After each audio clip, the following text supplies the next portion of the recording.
All right, this is chapter 2 recap for KINE 1304. Psychological health, learning objective 1. Define each of the four components of psychological health and identify the basic traits shared by psychologically healthy people. Okay, we have emotional health, spiritual health, mental health, and social health. Okay, those are the components that we have. All right, emotional health deals with being able to go by daily duties and not being able to um, stop by or being stopped by your emotions. You're able to perform your tasks through your emotions. Okay, if you're sad, you can continue and doing everything you can for emotional health. Spiritual health is being going to satisfy your soul, maybe going to church, praying and meditating.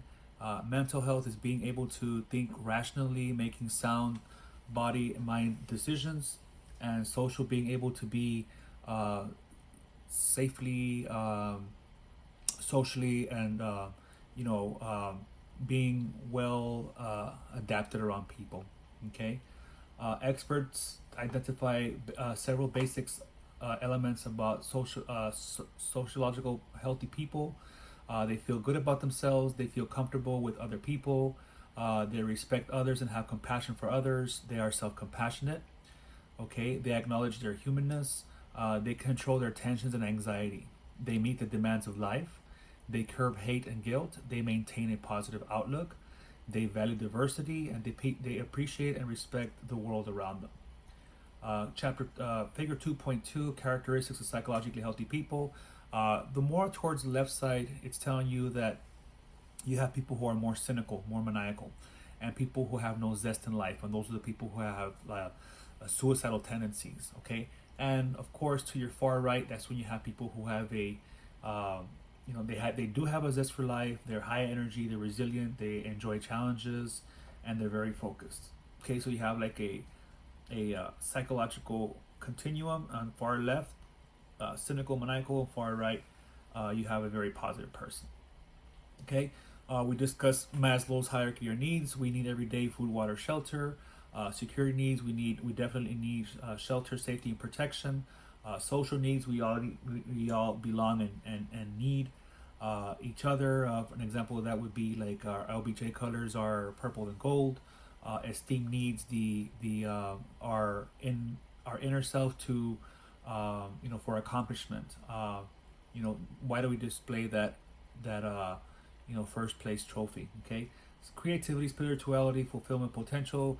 It's like when we basically talked about expressing our talents, our artistic talents. Okay, so those are Maslow's hierarchy of needs. Mental health is used to describe as thinking. Emotional health refers to psychological health. Social health again includes interactions with others. And I'm just scrolling down your e-text to kind of like go over what the book is talks at the top and at the bottom, and it just goes over. It talks about the family, how you have functional, dysfunctional families, how functional families help you with your problems, and dysfunctional families may alter your psychological way of thinking.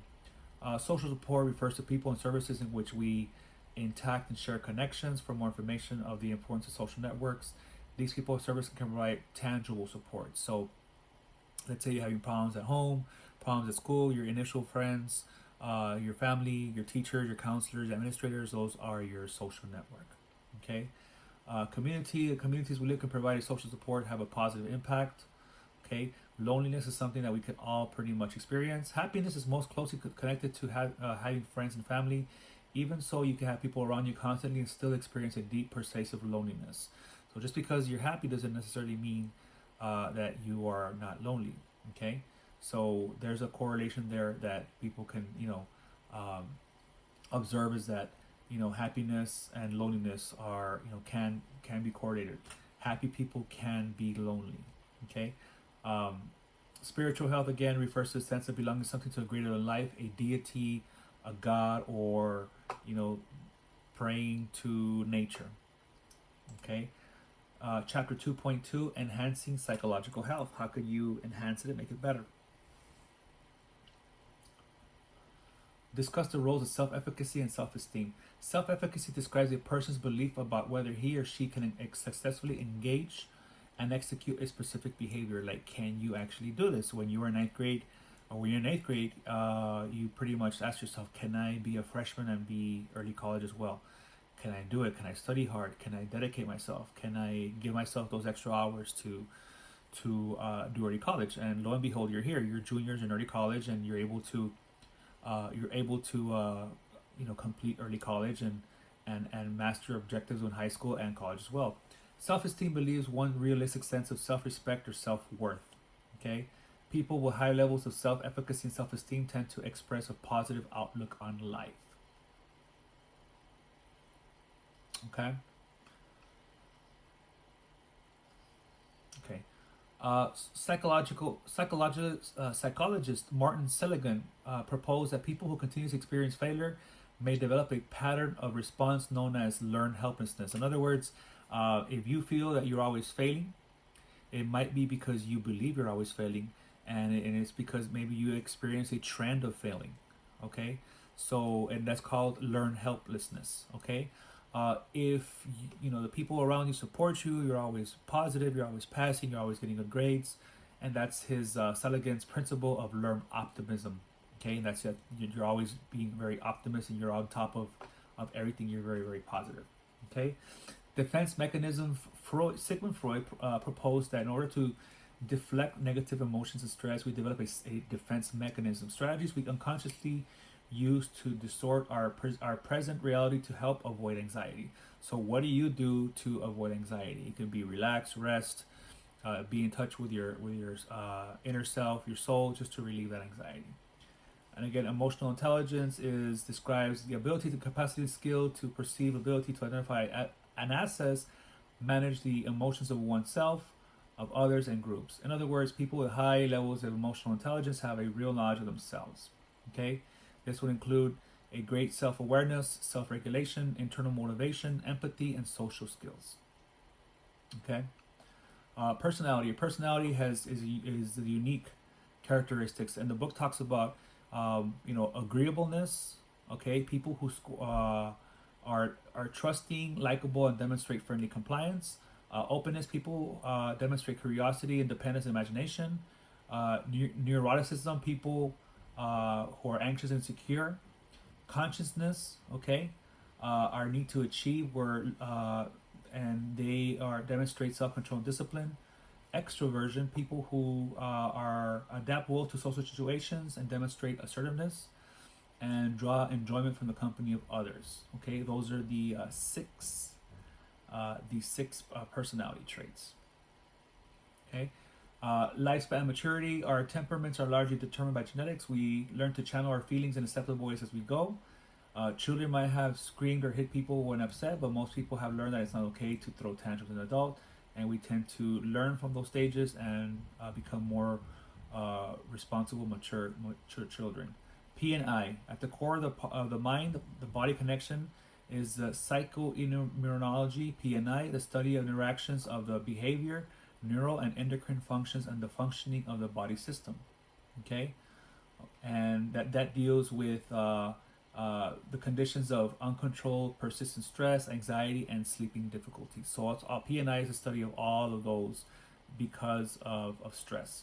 Okay, positive psychology. Okay, according to psychologist Selig, who is seen as a founder in positive psychology, is a study of scientific strength and virtues. Okay, people who have positive psychology, they have high self-esteem, they are realistic, they value the close relationship with others, they approach life with excitement and energy, and they think things through, for example, from all sides. Okay, PERMA. Okay, Solomon suggests that we can develop and practice positive psychological actions. Positive emotion. How happy and satisfied are you? Engagement. Can you completely absorb in a task? Relationships. Are the people in your life who really care about you? Meaning, are you working towards something bigger than yourself? Accomplishment. How hard will you work for something? The study of happiness is a collective term for positive state in which individuals actually embrace the world around them. And the key term is embrace, how people are happy when they embrace the world around them. When psychological health deteriorates, this is chapter 2, subsection 3. Describe and differentiate among psychological disorders, including mood disorders, anxiety disorders, obsessive compulsive, post traumatic stress, personality disorders, schizophrenia, and explain their treatments. Mental illnesses are disorders that disrupting thinking, feeling, and behavior and cause varied degrees of impaired functions of daily living. Okay, so mental illnesses is if you can't think straight, think right from your mind, it could be derived from one of the following. Okay, mental health threats to college students. We talked about suicide, intentional suicide, depression, and being overwhelmed and anxiety. There's a little chart there in 2.4 that talks to you about how college students are affected by mental concerns or the mental concerns that affect college students in the past 12 months. And this would be, of course, traditional students, those that are 18, they graduate high school and then they go on to college. Okay. Moving along, dyslexia is a language-based learning disorder that can pose problems for reading and writing. Okay, lesser known but equally challenging are dyscalculia, learning ability involving math, and dysgraphia, a learning disability involving writing. Autism spectrum disorder is not a learning disability but a neurological development. People with ASD will continue to learn and grow intellectually but struggle to master communication. And that would be as well as Asperger syndromes, attend college and go to succeed in the workplace. People with Asperger are highly functioning, okay, which means that they can actually go to school, but they just have they might have a delayed response in responding or learning. Chronic mood disorders are disorders that affect how you feel, such as persistent sadness or feelings of euphoria. Okay, so if you're constantly if you're always sad, you're gonna be very very sad. If you're always happy, you'll be very very happy. It could also depend on where you work. If you work at in a hospital and if you work in the morgue, I mean obviously you see death every day, and come to a point where you actually get used to it. If you work at a children's playground, you see children happy all the time. It's different because you see the opposite. Okay, major depression, clinical depression, is a common disorder affecting 6.7% of the population. Okay, and a combination of the symptoms that interfere with work, study, sleep, appetite, relationships, normal life. Symptoms can last for weeks, months, years, and vary in intensity. Okay, loss of motivation, preoccupation with failure, difficulty concentrating, loss of sex drive, fatigue, oversleeping, insomnia, loss of energy, feeling agitated and emotionally volatile, significant weight loss or gain due to appetite changes. Depression in college students can be because maybe they miss home, maybe their grades are not as good as where they were in high school. Okay, so there would be the book here mentions suicide risks amongst college students because it's not as easy as it was in high school. Persistent depressive disorder, formerly called dysmic disorder or dyspnea, and is less severe syndrome of chronic mild depression, can be harder to recognize than major depression. Bipolar disorder can be also known as manic depressive illness, often have severely mood swings. They can change from very very happy to very very sad quickly and instantly. Seasonal affective disorder, for example, it affects people seasonally. Some people can be sad during Christmas because they feel that they're not with their family, or not everybody has the love and support that your family does, and you feel bad for other people, and you wish that everybody can have a gift just like you. And then there could be several examples of a seasonal affective, which could also include allergies, in which you get allergies and you get very sad during allergy season. The causes: mood disorders are major fluctuations in your emotional state of mind, typically ranging from depressive symptoms to manic symptoms. The majority of mood disorders fit into two broad groups: depressive and manic. Okay, the biology of it's related to neurotransmitters. Several types of depression, including bipolar, appear to have a genetic component. Depression can be triggered by a serious loss, difficult relationships, financial problems, and pressure to succeed. Anxiety, characterized by persistent feeling and threat of worry, and most common mental health problem in the United States. So anxiety. General anxiety is severe enough to interfere with significant daily life. To be diagnosed, one might exhibit at least three of the following for more than days during a 6 month period: restlessness, keyed up on edge, being easily fatigued, difficult concentrating or mind going blank, irritability, muscle tension, and sleep deprivation, and disturbances. Panic attacks. Many people get panic attacks or acute anxiety reaction that brings an intensive physical reaction. Okay, and that would be under panic disorder. Phobic disorders. Some people are afraid of the rain, thunder, cockroaches, insects, or tarantulas. Involve a persistent and irrational fear of a specific object. Obsessive compulsive disorder, that can mean someone that wants things a certain way. You touch yourself on the left side, you have to touch yourself on the right side too. Many times you have to have your phone in a certain way. If your phone is like this, you have to have it like that, on both the left side and the right side. Okay. Recurring thoughts and behaviors that lead to repeating behaviors over and over again. That's, again, several ways of analyzing obsessive compulsive behavior. Post-traumatic stress, we talked about PTSD. It can be soldiers coming back from war who saw very, very horrible things. It could also be people that actually went through traumatic things in their life. They've seen an accident, they can no longer see an accident again. Some people crash when they're little and they don't want to drive anymore as a result of that.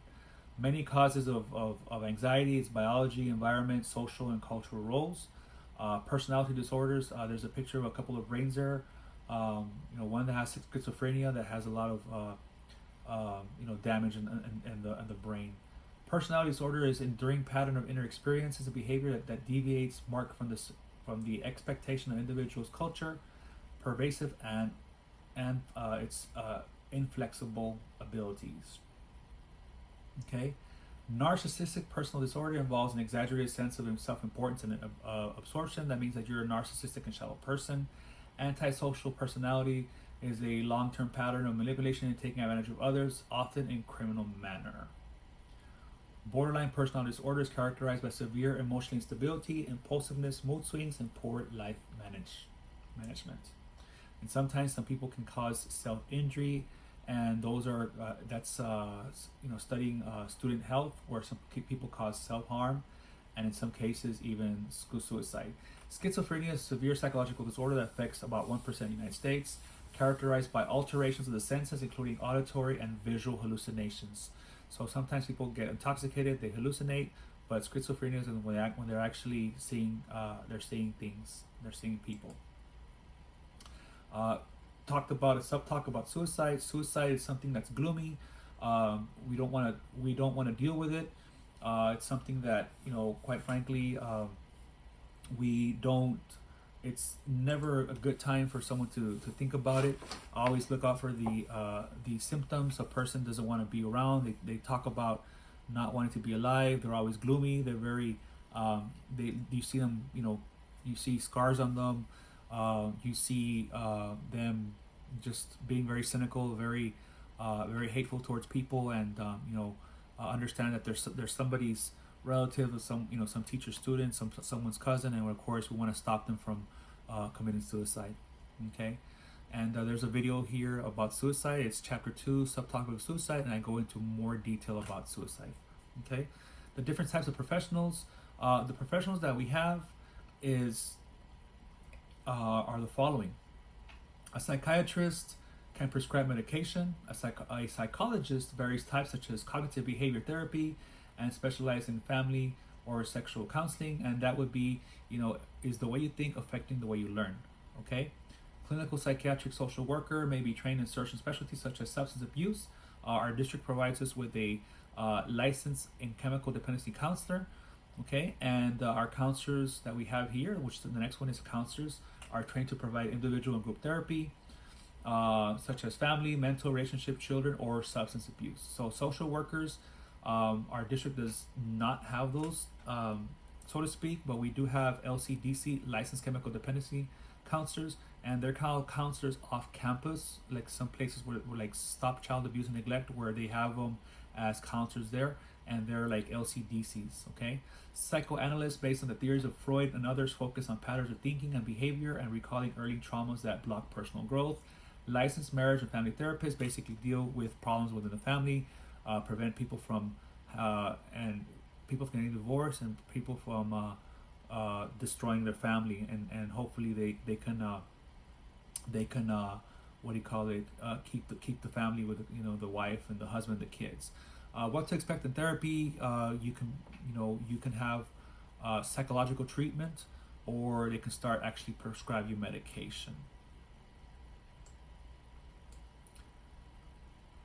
All right, that is all for chapter 2. Thank you very much.